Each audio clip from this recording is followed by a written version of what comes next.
Welcome to the Great Detectives of Old Time Radio. From Boise, Idaho, this is your host, Adam Graham. If you have a comment, email it to me, box13@greatdetectives.net. Follow us on Twitter at Radio Detectives and become one of our friends on Facebook. Facebook.com/Radio Detectives. Well, before we do get started, I do want to let you know that this program is brought to you by the financial support of our listeners. And I want to thank Tom so much for his support. You can support the program at support.greatdetectives.net on a one-time basis. You can also become an ongoing contributor at patreon.greatdetectives.net. Well, now it's time for today's episode of Nick Carter. The original air date is September the 26th of 1948. And the title is The Case of the Candidate Beats Corpse. New post-war Old Dutch cleanser, famous for chasing dirt, presents Nick Carter, famous for chasing crime.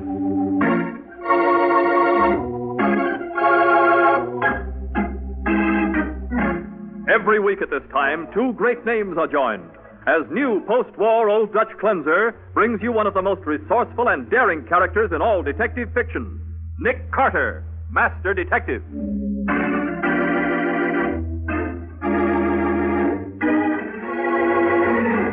What's the reason for the water seeping under that bathroom door, Mr. Nigel? Why, I don't know, Mr. Carter. Then we better find out. Great Scott, it looks like the Johnstown flood. Good heavens. Oh, Nick, look. Yes. There's a girl in the tub, and she's been weighted down with a suitcase.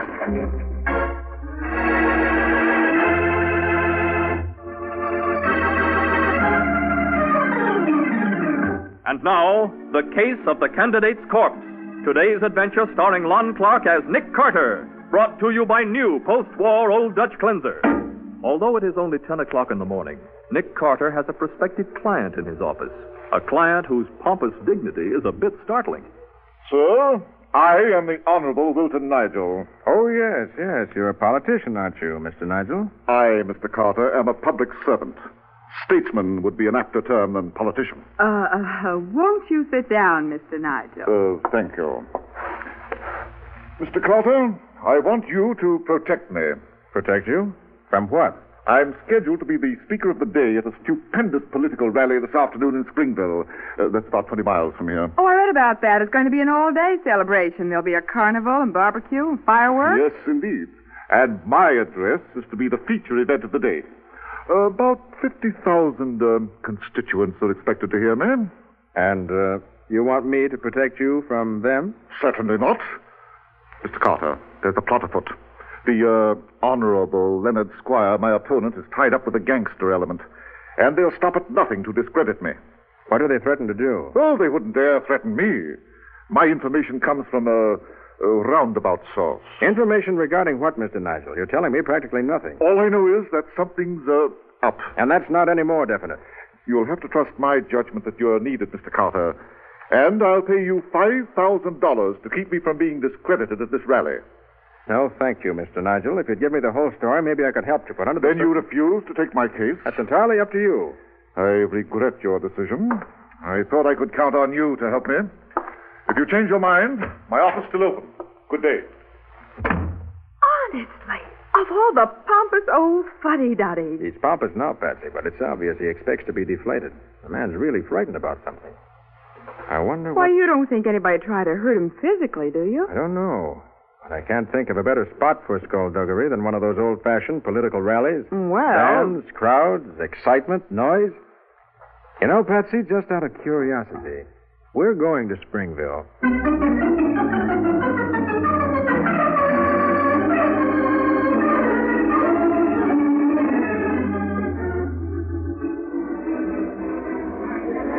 Nick, is this a political rally or a country fair? Well, it's supposed to be a political rally. Oh, look.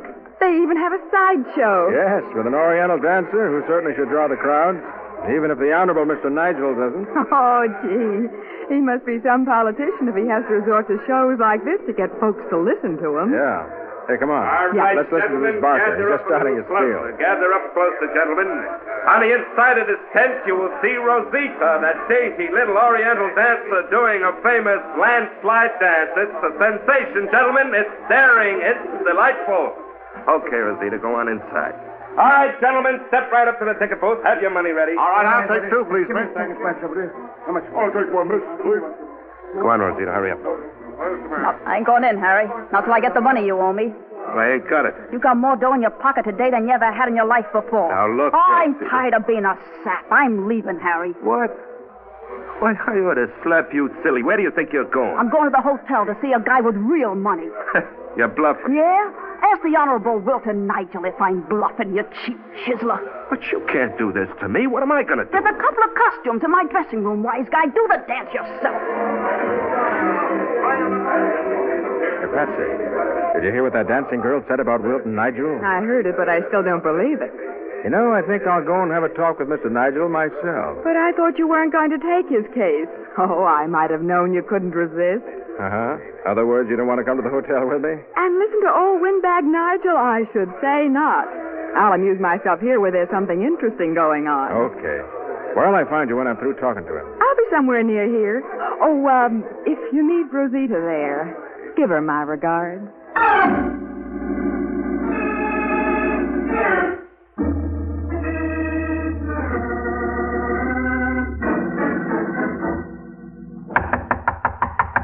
Come on, open that. Yes, Is this Mr. Wilton Nigel's suite? it is, and who may I ask are you? I'm Nick Carter. I'd like to talk to Mr. Nigel. So do I, but he isn't here. You know where he is? If I knew, I'd be there too. Oh? And who, if I may ask, are you? I'm Mrs. Wilton Nigel. Oh, you just wait till I get my hands on that man. Is something wrong, Mrs. Nigel? Wrong? There certainly is. You see, he and I went to a political breakfast, and... Yes, I know. When I was here earlier, the desk clerk told me he was at that breakfast. So I went there to see him, but was told that he'd already left. He certainly did. When we were about half through, I left the table to make a phone call. And then when I got back, he had disappeared. You know where he went? No, and nobody at the breakfast seemed to know either. So I waited for him. But when he didn't come back, I finally returned here alone. So, you have no idea where your husband might be now, then? No, but two different bellboys told me that a woman came up here this morning. A young woman in a scanty oriental costume, even had a veil over her face. A woman who had... How long have you been here? Only a few minutes. Why? And how long ago did your husband leave the breakfast? About an hour ago, more or less. Oh, there he is now. Oh, hello, Stella, dear. Sergeant Matheson, this is... Hey, Nick Carter. Matty. Hey, what are you doing here? Mr. Nigel told the chief you turned him down. I did, but... Say, aren't you outside your bailiwick, Matty? Well, it's my day off, and Mr. Nigel's a personal friend of the chief, and Sergeant so I... Matheson volunteered to be my guest at this great political rally, Mr. Carter. Wait a minute, Mr. Nigel. What's that water coming from under your bathroom door? Water from Hey, under the looks box. like you need a plumber, Mr. Nigel. Better see what's the matter. Great Scott, it looks like the Johnstown flood. Oh, good heavens, you forgot to turn off the water after you shaved this morning, Wilton. I'll turn it off right now. Stella, that water's coming from the tub, and I didn't take a bath this morning. Are you sure neither of you saw a girl in this hotel suite this morning? I'm sure I didn't, but I'm not at all sure what Wilton saw. Oh, now, Stella. Hey, what's all this about a girl? There's one here, all right. In the bottom of the tub. Weighted down with a suitcase. Oh, for Pete's sake. A girl in my bathtub? Matty, Yeah, you know anybody in the local police force? sure I do. Why? You better give them a ring. Tell them what's happened. Okay, I will. Look, Nick, what do you figure killed her? That'll be up to the coroner, but whatever it was, it's obviously murder. Murder? Mr. Nigel, will you come here, please? Well, all right. Ever see this girl before? Well, never. Most decidedly not. Mrs. Nigel. Oh, dear. I can't. Oh, what a disgraceful costume. Looks like she was a dancer from that outfit she's got on. Yeah. Yeah. Well, I'll go see the local police chief, Nick. Oh, but if there's any publicity about this, it can ruin my whole campaign. Oh, yeah? Well, you got more in the campaign to worry about now. This is murder. Dear, oh, dear. Oh, Mr. Carter, who on earth could have done a thing like this? I don't know, Mr. Nigel. Both you and your wife had the opportunity to kill this woman. That's preposterous. You think I'd have anything to do with a woman like that? Why, she's from the carnival, isn't she, Mr. Carter? She is. And I happen to know she left the carnival grounds close to 2 hours ago. Where were you then? Why, at the political breakfast, and I haven't been back here since. And you, Mrs. Nigel, where were you? I was, Carter, catch her. She's fainted. I've got her. Oh, good. Here, put her on the Davenport. I'll give you a hand. Oh, easy now. Now, there. She'll be all right in a minute. You better get her some water. Oh, well, of course, Mr. Carter. Mr. Nigel, would you have any idea why your wife fainted? Why, no, unless it's the shock of finding a dead body in our bathtub. It wouldn't have been because she didn't want to tell me where she was, would it? Oh, ridiculous. She was at the breakfast with me. She there all the time? Why, You may as well tell me, Nigel. I can easily find out from those who were there. yes. Well, no, Mr. Carter. Partway through the meal, she excused herself to make a phone call. How long was she gone? Well, as a matter of fact, when I left to meet Sergeant Matheson, she still hadn't come back. I see. Well, Mr. Nigel, as soon as we're sure your wife's all right, you and I are going to see whether we can find out why that girl's body is in your bathtub.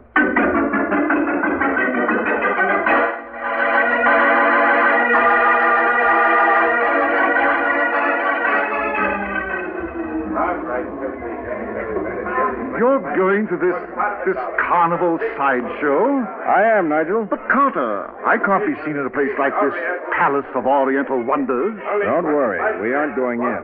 Thank heaven. The man who runs the show can give us the information I want. Oh, pardon me, mister. Huh? Did you have a girl named Rosita working for you earlier today? Did I? Why, I still got a chance. Rosita, the snappiest little Oriental dancer this side of Panama. There'll be a new show in just a few minutes, boys. Listen, mister. I had Harry Hall, boys. Outstanding producer, high-class educational and refined entertainment. And you're sure Rosita's still here? Why, sure, I'm sure. You'll see the little lady in all her glory in just a minute, boys. Give the music the needle, Louie.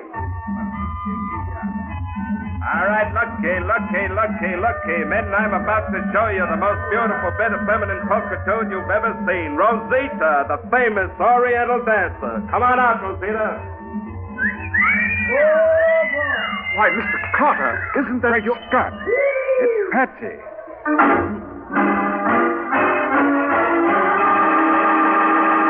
Patsy Bowen may be able to pass as Rosita, the Oriental dancer, to the satisfaction of the public, but not to the satisfaction of Nick Carter.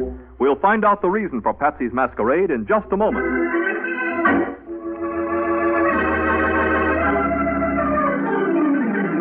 Now back to The Case of the Candidate's Corpse.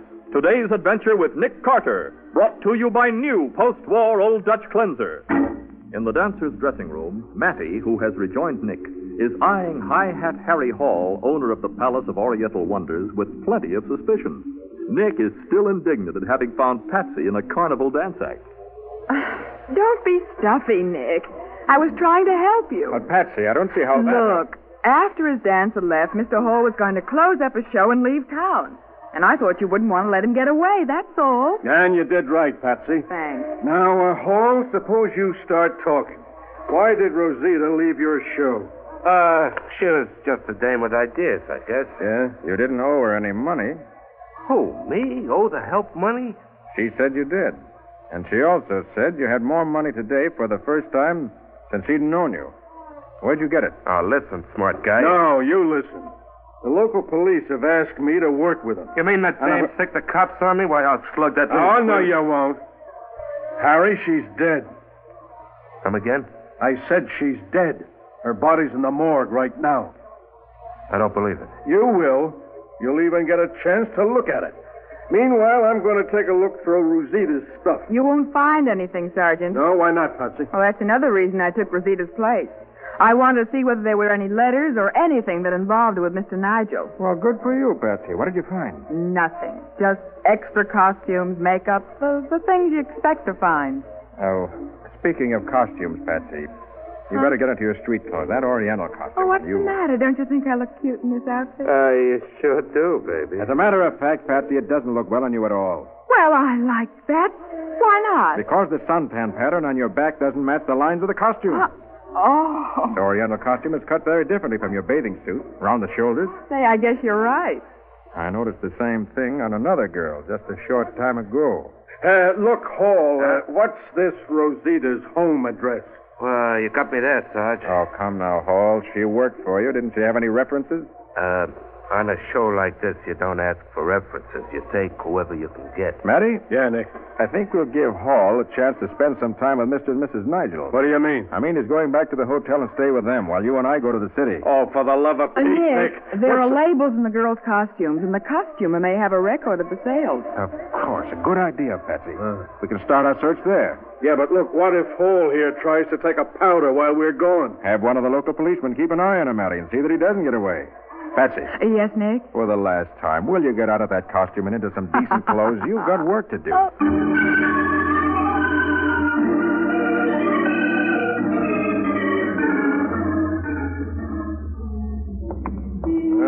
lot of good it'll do us to make this trip, Nick. Well, we already got Rosita's address from the costumer, didn't we? Yeah, we already know her address, the morgue. Yeah. The costumes were sold to a dance team called the Casal Sisters. Yeah, we'll find the address, and it'll be a theatrical boarding house where they won't even remember Rosita. Oh, yeah? This is the place right here. Huh? And it doesn't look like any cheap theatrical boarding house to me. No. Hey, you're right. This is a pretty fair-looking apartment building at that, Nick. Now, let's see. Hey, we're in luck. Oh, yeah? Here's the nameplate, see? Oh. Roxanne Cassell, apartment 1C. Yeah. Okay, press the buzzer. More luck, Matty. Somebody's home. Good. You looking for me? You Roxanne Cassell? Sure. What of it? Got something on you to say? Hey, just a minute. Your voice. Hey, you're Rosita Cassell. You're wrong there, mister. I'm Roxanne. What's up? Was Rosita your sister? No, we just worked together as a dance team. Then we had a fight and split up. Yeah? Last I heard, she was dancing in a cheap little carny show. Oh, what's she done now? She's been murdered. Murdered? Sure. Was it a man who killed her? What? Why do you ask that? Well, she was running around with a guy before she left town. A big shot. He got sore at her, and she was afraid of him. Scared half to death. You know the man's name? Oh, it's a kind of funny name. Something like, Milton or Wilton. Was it Wilton Nigel? That's it. I always wondered what a guy with a name like that would look like. Well, you're going to find out, Miss Cassell. And fast.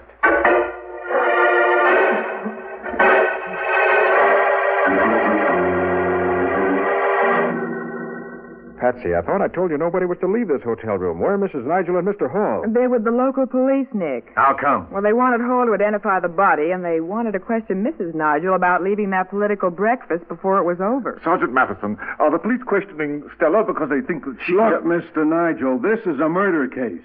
They'll be questioning you, too, when they hear what this young lady here has to say. Well, I don't know her. Do I, miss? No, but you knew Rosita all right. And knowing you didn't do her no good either. That's preposterous.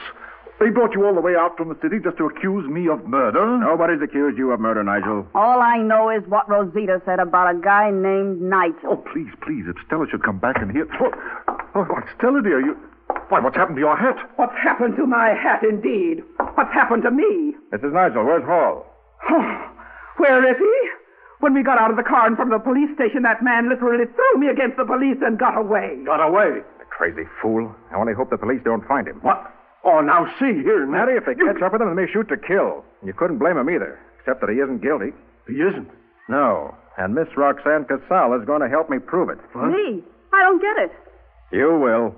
We're going to open his Palace of Oriental Wonders show with you taking the part of Rosita. Well, no, I'd be afraid. You needn't be. Matty and I'll be there. And I have a hunch Hall will show up, too. His curiosity won't let him stay away. But if he's a murderer and thinks I'm trying to trap him, why, You'll be protected. Patsy, is the costume you wore still in the tent dressing room? It should be. Let's go then. Mr. Carter, you want Stella and me to come, too? No, it's not necessary. Now, look, Nick, a guy like Hall won't fall for that stunt. He's been around too much. Maybe not, Matty, but it's worth a trial. Now, look, he ain't going to be thinking about the carnival. He'll be trying to get out of town fast. In his car? No, the police will be watching that. My hunch is he'll head for the freight yards. And that's where I'm going right now.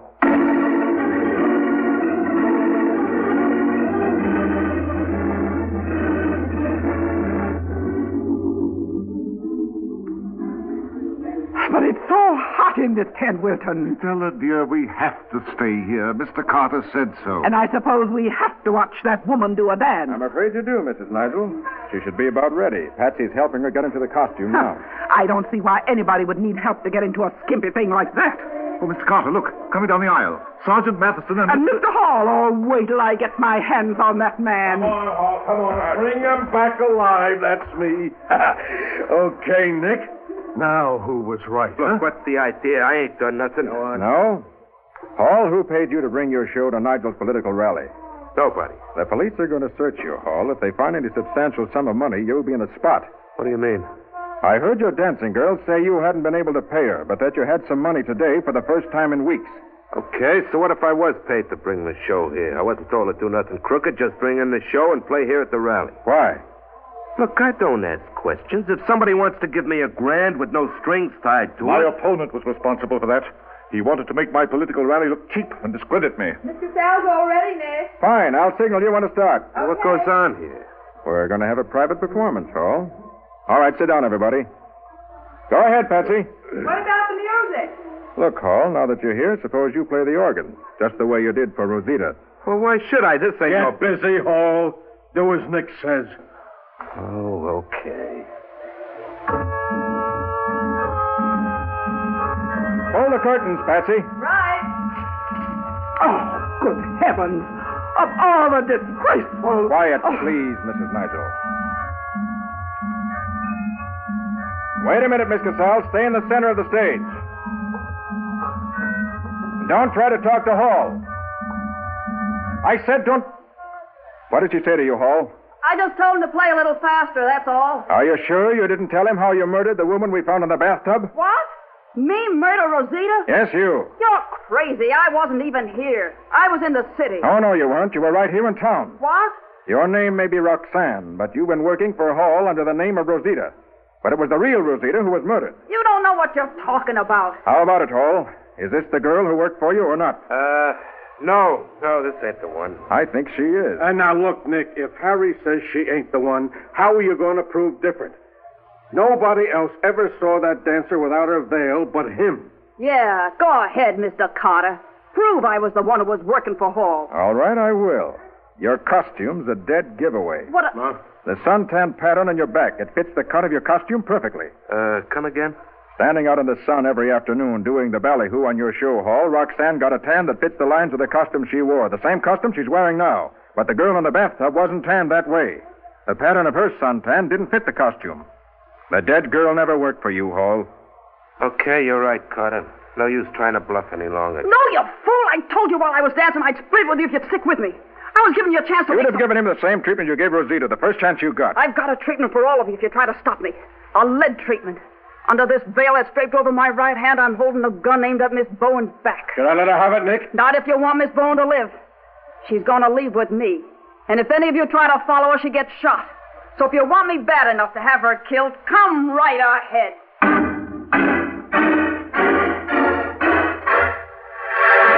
Patsy slowly puts her hands up as the dancing girl reveals a new use for a veil. Nick hesitates as the two climb down off the platform. We'll see what happens in just a moment.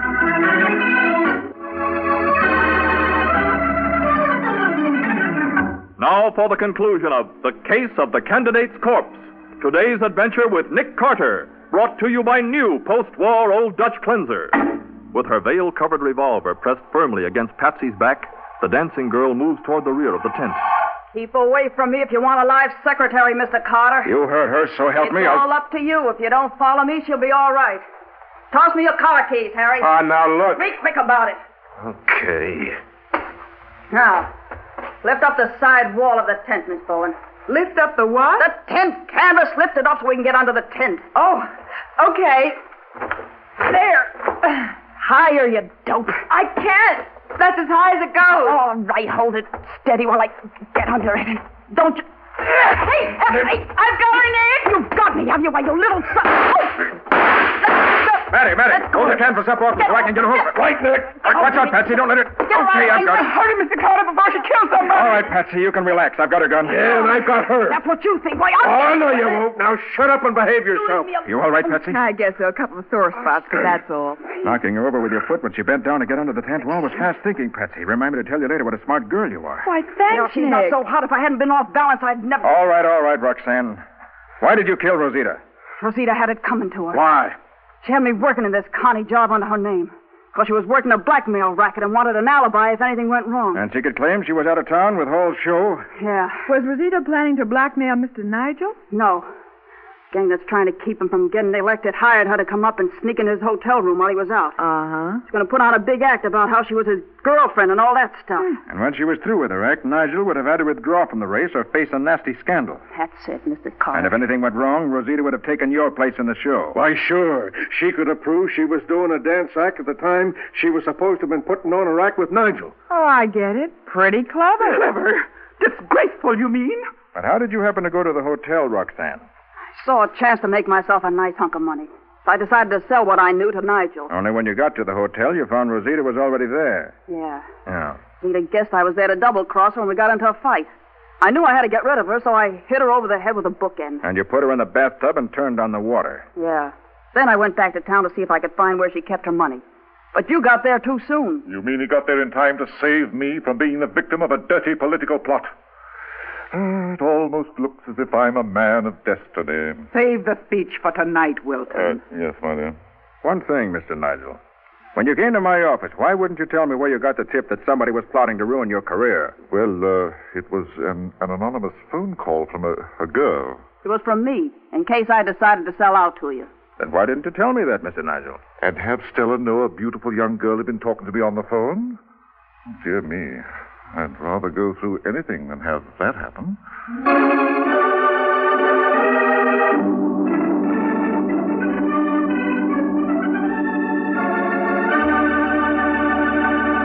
Well, Nick, what about the adventure that new post-war Old Dutch Cleanser will bring us next week?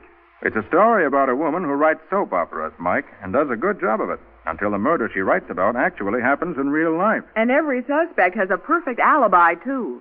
But when the radio actress who plays the part of the murder victim disappears... Wait a minute. This is getting too complicated. Not complicated, Mike, just puzzling. For such a simple murder, it was almost perfect. In fact, it might have been completely perfect if I hadn't bluffed. Well, it sounds wonderful, Nick. What do you call this adventure? I call it The Case of the Substitute Slayer.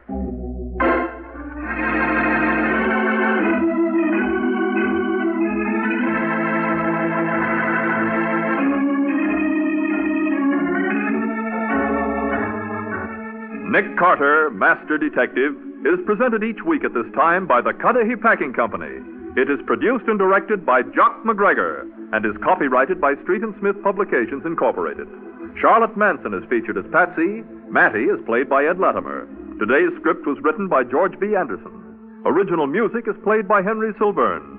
This program is fictional, and any resemblance to actual persons, living or dead, is purely coincidental. This is Youth Month, and we are happy to join the salute to young America, upon whom our country's future depends. But a salute is not enough. We must see that every American child has the opportunity to become a happy, useful citizen. To do this, we must make our homes our children's homes. We must know their schools, teachers, and playmates. We must provide the kind of recreation that results in physical and mental health. So let's make this month significant by observing its principles the year round, thus assuring our children of an even better America. This is Michael Fitzmaurice saying, when minutes count, use new post-war Old Dutch Cleanser.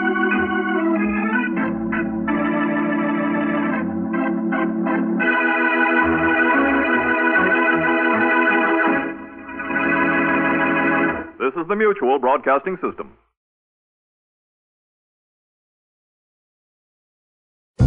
Hello, mystery lovers.